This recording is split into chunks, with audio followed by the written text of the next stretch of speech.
Hello, beautiful souls. Today I'm creating a mixed media art journal spread, and I just realized I never actually posted this one here. It's been sitting in my drafts like forever now because I forgot to edit the voiceover. This particular spread was made for Craft Angels or Craft Angles Challenge. I decided to use most of the products I received as a giveaway win from them only in this spread, and decided that the focal point of this spread will be this vintage style man sticker over here. I started by stamping schematic designs and heat embossing them in white to create the base background. When I'm heat embossing, there are two little things I always do. I keep the heat tool moving so I don't burn the powder. And I also like to heat from the back of the paper so it melts nicely and evenly.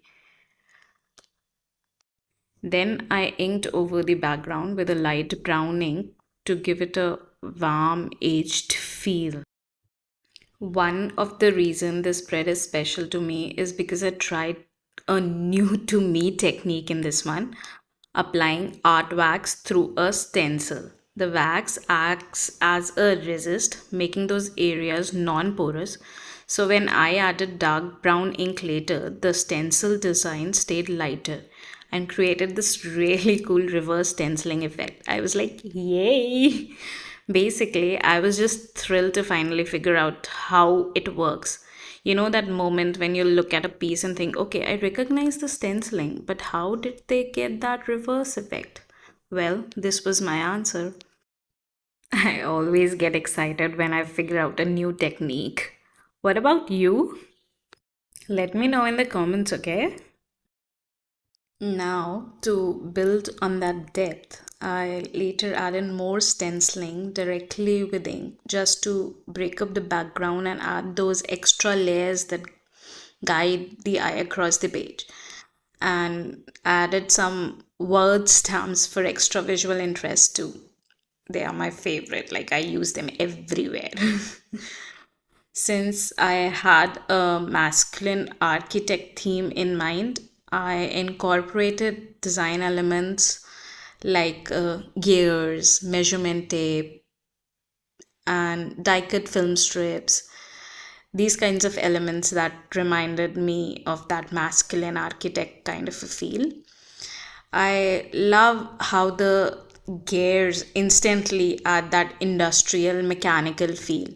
And I use the film strip to draw attention right back to my focal point.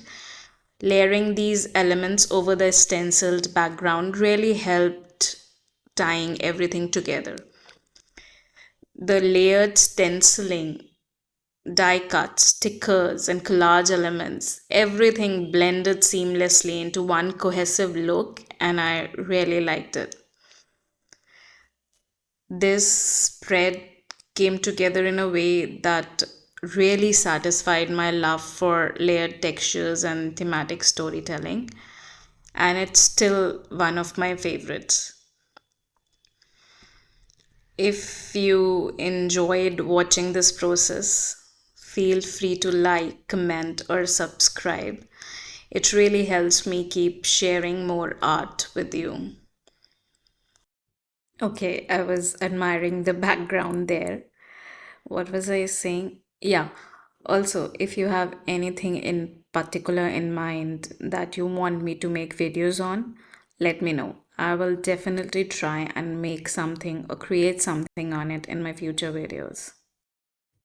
Right now, I'm just adding and sticking down the last few pieces to pull everything together. It's one of my favorite parts because you can actually see the spread come to life in these final touches. I love how the little details start to settle into places and suddenly the whole page starts to feel complete. I'm not really overthinking placement at this stage, just making sure the balance feels right and nothing looks too lonely on the page. Sometimes these little scraps or tiny die cuts or small stickers, make more difference than the big focal elements. I might have admired the background a little more off camera. It's hard not to when the layers and textures finally start working together. It's one of those little joys that make mixed media so addictive. All right, that's it from me today. Thank you so much for watching. I'll see you in the next one. Bye bye.